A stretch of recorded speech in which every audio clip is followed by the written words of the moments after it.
ओम शांति 7/3/2025 प्रातः मुरली। ओम शांति। बाप दादा मधुबन। बाबा आज कह रहे हैं, मीठे बच्चे, ये अनादि अविनाशी बना बनाया ड्रामा है। इसमें जो सीन पास हुई वो फिर कल्प के बाद ही रिपीट होगी, इसलिए सदा निश्चिंत रहो। मीठे बच्चे, ये अनादि अविनाशी बना बनाया ड्रामा है। इसमें जो सीन पास हुई वो फिर कल्प के बाद ही रिपीट होगी, इसलिए सदा निश्चिंत रहो। प्रश्न: ये दुनिया अपनी तमो प्रधान स्टेज पर पहुंच गई है, उसकी निशानियां क्या है? उत्तर: दिन प्रतिदिन उपद्रव होते रहते हैं। कितनी घमसान हो रही है। चोर कैसे मार पीट कर लूट ले जाते हैं। बिना मौसम बरसात पड़ती रहती है, कितना नुकसान हो जाता है। ये सब तमो प्रधानता के चिन्ह हैं। तमो प्रधान प्रकृति दुख देती रहती है। तुम बच्चे ड्रामा के राज को जानते हो, इसलिए कहते हो नथिंग न्यू। ओम शांति। अभी तुम बच्चों पर ज्ञान की वर्षा हो रही है। तुम हो संगम युगी और बाकी जो भी मनुष्य है वो सब है कलयुगी। इस समय दुनिया में अनेक मत मतांतर है। तुम बच्चों की तो है एक मत, जो एक मत भगवान की ही मिलती है। वो लोग भक्ति मार्ग में जप तप तीर्थ आदि जो कुछ करते हैं वो समझते हैं ये सब रास्ते भगवान से मिलने के हैं। कहते हैं भक्ति के बाद ही भगवान मिलेंगे, परंतु उन्हों को ये पता ही नहीं है कि भक्ति कब शुरू होती है और कब तक चलती है। सिर्फ कह देते हैं भक्ति से भगवान मिलेगा, इसलिए अनेक प्रकार की भक्ति करते आते हैं। ये भी खुद समझते हैं कि परंपरा से हम भक्ति करते आए हैं। एक दिन भगवान जरूर मिलेगा, कोई न कोई रूप में भगवान मिलेगा। क्या करेंगे? जरूर सद्गति करेंगे, क्योंकि वो है ही सर्व का सद्गति दाता। भगवान कौन है, कब आएगा, ये भी नहीं जानते। महिमा भल किस्म किस्म की गाते हैं। कहते हैं भगवान पतित पावन है, ज्ञान का सागर है, ज्ञान से ही सद्गति होती है। ये भी जानते हैं भगवान निराकार है, जैसे हम आत्मा भी निराकार है, पीछे शरीर लेते हैं। हम आत्माएं भी बाप के साथ परम धाम में रहने वाली है। हम यहाँ की वासी नहीं हैं। कहाँ के निवासी हैं, ये भी यथार्थ रीति नहीं बतलाते हैं। कोई तो समझते हैं हम स्वर्ग में चले जाएंगे। अब सीधा स्वर्ग में तो किसको भी जाना नहीं है। कोई फिर कहते ज्योति ज्योत में समा जाएंगे। ये भी रॉन्ग है। आत्मा को विनाशी बना देते हैं, मोक्ष भी हो न सके। जबकि कहते हैं बनी बनाई आदि आदि। ये चक्र फिरता रहता है। हिस्ट्री ज्योग्राफी रिपीट होती है, परंतु चक्र कैसे फिरता है ये नहीं जानते। न चक्र को जानते न ईश्वर को जानते। भक्ति मार्ग में कितना भटकते हैं। भगवान कौन है ये तुम जानते हो। भगवान को फादर भी कहते हैं तो बुद्धि में आना चाहिए ना। लौकिक फादर भी तो है, फिर हम उनको याद करते हैं तो दो फादर हो गए, लौकिक और पारलौकिक। उस पारलौकिक बाप से मिलने के लिए भी इतनी भक्ति करते हैं। वो परलोक में रहते हैं, निराकारी दुनिया भी है जरूर। तुम अच्छी रीति जानते हो मनुष्य जो कुछ करते हैं वो सब है भक्ति मार्ग। रावण राज्य में भक्ति ही भक्ति होती आई है, ज्ञान हो न सके। भक्ति से कभी सद्गति नहीं हो सकती। सद्गति करने वाले बाप को याद करते हैं तो जरूर वो कभी आकर सद्गति करेंगे। तुम जानते हो ये बिल्कुल ही तमो प्रधान दुनिया है। सतो प्रधान थे, अभी तमो प्रधान है। कितने उपद्रव होते रहते हैं। बहुत घमसान हो रही है। चोर भी लूटते रहते हैं। कैसे कैसे मार पीट कर चोर पैसे लूट जाते हैं। ऐसी ऐसी दवाइयाँ हैं जो सूंघाकर बेहोश कर देते हैं। ये है रावण राज्य। ये बहुत बड़ा बेहद का खेल है। इसको फिरने में 5,000 वर्ष लगते हैं। खेल भी ड्रामा मिसल है, नाटक नहीं कहेंगे। नाटक में तो समझो कोई एक्टर बीमार पड़ता है तो अदली बदली कर लेते हैं। इसमें तो ये बात हो न सके। ये तो अनादि ड्रामा है ना। समझो कोई बीमार हो पड़ता है तो कहेंगे ऐसे बीमार होने का भी ड्रामा में पार्ट है। ये अनादि बना बनाया है। और किसको तुम ड्रामा कहो तो मूंझ जाएंगे। तुम जानते हो ये बेहद का ड्रामा है। कल बाद फिर भी यही एक्टर्स होंगे। जैसे अभी बरसात आदि पड़ती है, कल बाद फिर भी ऐसी ही पड़ेगी। यही उपद्रव होंगे। तुम बच्चे जानते हो ज्ञान की बरसात तो सभी पर पड़ नहीं सकती है, लेकिन ये आवाज़ सभी के कानों तक अवश्य जाएगा कि ज्ञान सागर भगवान आया हुआ है। तुम्हारा मुख्य है योग। ज्ञान भी तुम सुनते हो, बाकी बरसात तो सारी दुनिया में पड़ती है। तुम्हारे योग से स्थायी शांति हो जाती है। तुम सबको सुनाते हो कि स्वर्ग की स्थापना करने भगवान आया हुआ है, परंतु ऐसे भी बहुत है जो अपने को भगवान समझ लेते हैं। तो तुमको फिर कौन मानेगा? इसलिए बाप समझाते हैं, कोटों में कोई निकलेंगे।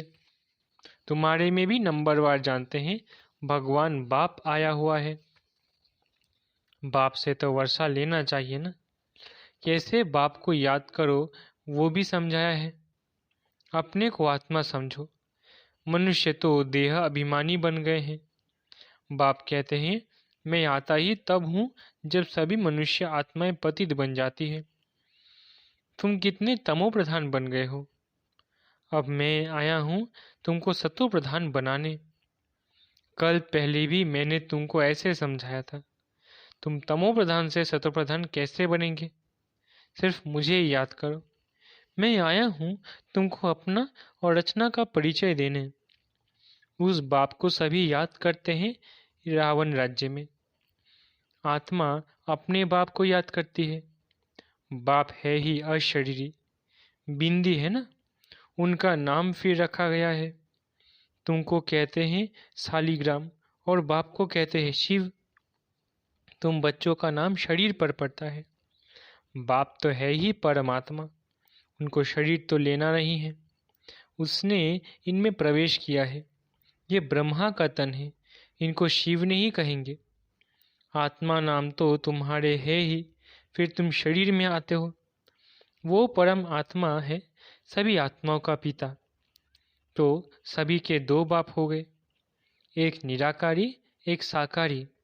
इनको फिर अलौकिक वंडरफुल बाप कहा जाता है। कितने ढेर बच्चे हैं। मनुष्यों को ये समझ में नहीं आता है, प्रजापिता ब्रह्मा कुमार कुमारियाँ इतने ढेर हैं। ये क्या है?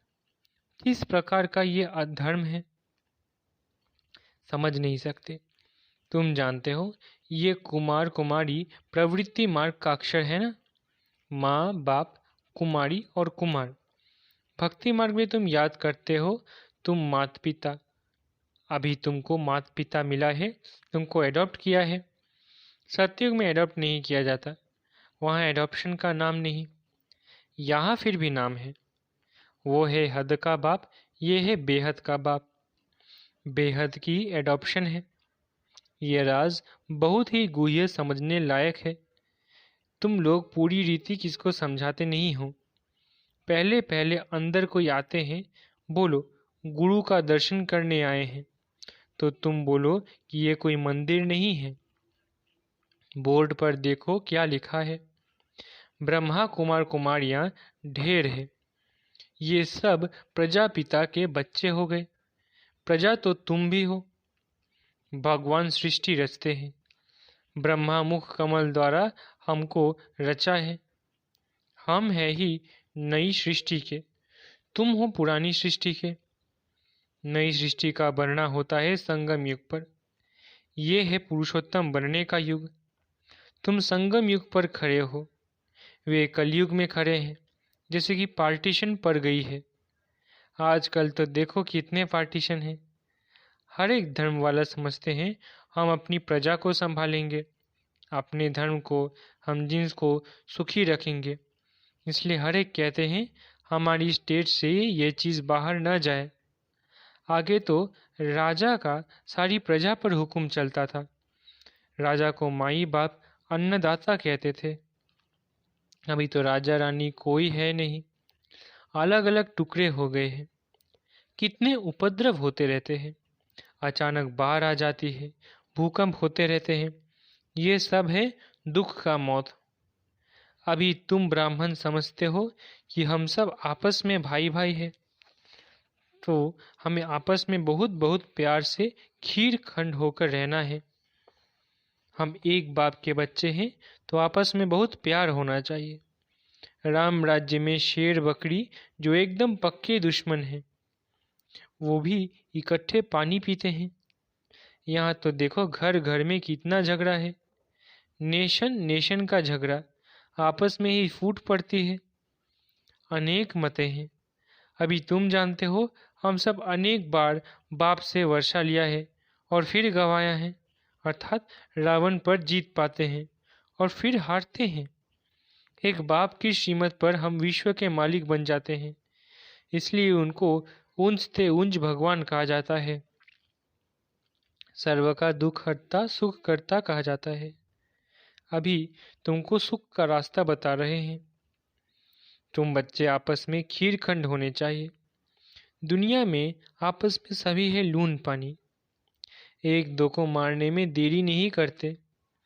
तुम ईश्वरीय औलाद तो खीर खंड होनी चाहिए।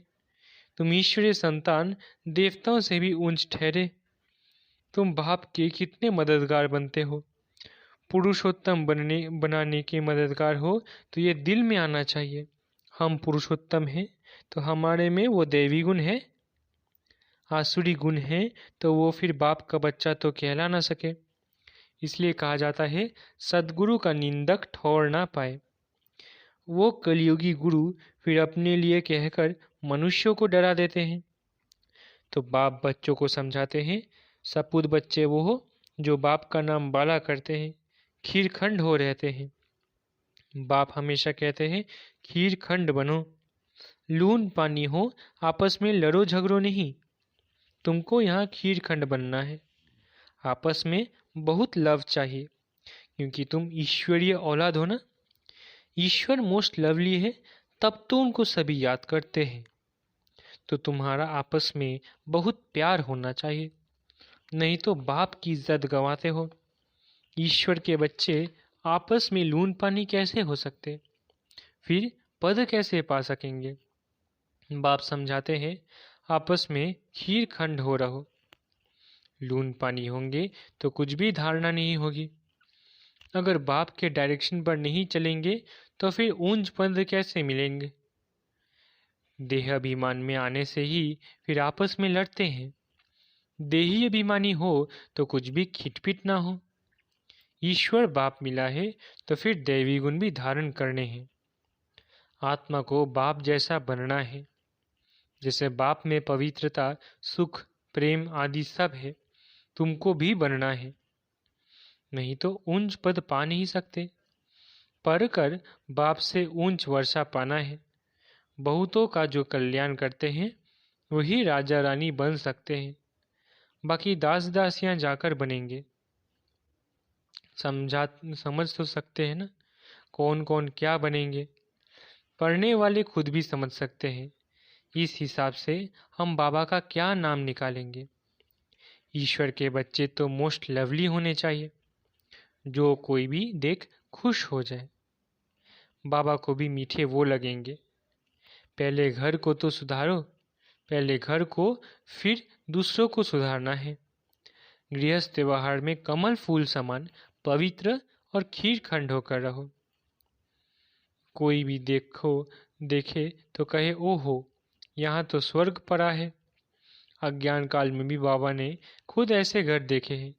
6-7 बच्चे शादी किए हुए सब इकट्ठे रहते हैं, सब सवेरे उठकर भक्ति करते हैं। घर में एकदम शांति लगी रहती है। ये तो तुम्हारा ईश्वरीय कुटुंब है। हंस और बगुला इकट्ठा तो रह नहीं सकते। तुमको तो हंस बनना है। लून पानी होने से बाबा राजी नहीं होगा। बाप कहेंगे तुम कितना नाम बदनाम करते हो। अगर खीर खंड होकर नहीं रहेंगे तो स्वर्ग में ऊंच पद पा नहीं सकेंगे। बहुत सजा खाएंगे। बाप का बनकर फिर अगर लून पानी हो रहते हैं तो 100 गुना सजा खाएंगे। फिर तुमको साक्षात्कार भी होते रहेंगे कि हम क्या पद पाएंगे। अच्छा। मीठे मीठे सिगिलधे बच्चों प्रति माता पिता बाप दादा का याद प्यारा गुड मॉर्निंग। रूहानी बाप की रूहानी बच्चों को नमस्ते। हम रूहानी बच्चों की रूहानी माता पिता बाप दादा को याद प्यार गुड मॉर्निंग और नमस्ते। धारणा के लिए मुख्य सार। पहला, सदा ध्यान रहे हम ईश्वर के बच्चे हैं। हम मोस्ट लवली होकर रहते हैं। आपस में कभी भी लून पानी नहीं होना है। पहले अपने को सुधारना है, फिर दूसरों को सुधारने की शिक्षा देनी है। दूसरा, जैसे बाप में पवित्रता, सुख, प्रेम आदि सब गुण हैं, ऐसे बाप समान बनना है। ऐसा कोई कर्म नहीं करना है जो सद्गुरु का निंदक बने। अपनी चलन से बाप का नाम वाला करना है। वरदान, बाप और प्राप्ति की स्मृति से सदा हिम्मत उल्लास में रहने वाले एक रस अचल भव। बाप और प्राप्ति की स्मृति से सदा हिम्मत उल्लास में रहने वाले एक रस अचल भव। बाप द्वारा जन्म से ही जो प्राप्तियां हुई हैं उनकी लिस्ट सदा सामने रखो। जब प्राप्ति अटल अचल है तो हिम्मत और उल्लास भी अचल होना चाहिए। अचल के बजाय यदि मन कभी चंचल हो जाता है, वह स्थिति चंचलता में आ जाती है, तो इसका कारण है कि बाप और प्राप्ति को सदा सामने नहीं रखते। सर्व प्राप्तियों का अनुभव सदा सामने व स्मृति में रहे तो सब विघ्न खत्म हो जाएंगे। सदा नया उमंग, नया उल्लास रहेगा। स्थिति एक रस और अचल रहेगी। स्लोगन, किसी भी प्रकार की सेवा में सदा संतुष्ट रहना ही अच्छे मार्क्स लेना है। स्लोगन, किसी भी प्रकार की सेवा में सदा संतुष्ट रहना ही अच्छे मार्क्स लेना है। अव्यक्तिशारे, सत्यता और सभ्यता रूपी कल्चर को अपनाओ। आप ब्राह्मण बच्चे बहुत बहुत रॉयल हो। आपका चेहरा और चलन दोनों ही सत्यता की सभ्यता अनुभव कराए। वैसे भी रॉयल आत्माओं को सभ्यता की देवी कहा जाता है। उनका बोलना, देखना, चलना, खाना पीना, उठना बैठना, हर कर्म में सभ्यता, सत्यता स्वतः ही दिखाई देती है। ऐसे नहीं कि मैं तो सत्य को सिद्ध कर रहा हूँ और सभ्यता हो ही नहीं, तो ये राइट नहीं है। अच्छा, ओम शांति। शुक्रिया बाबा।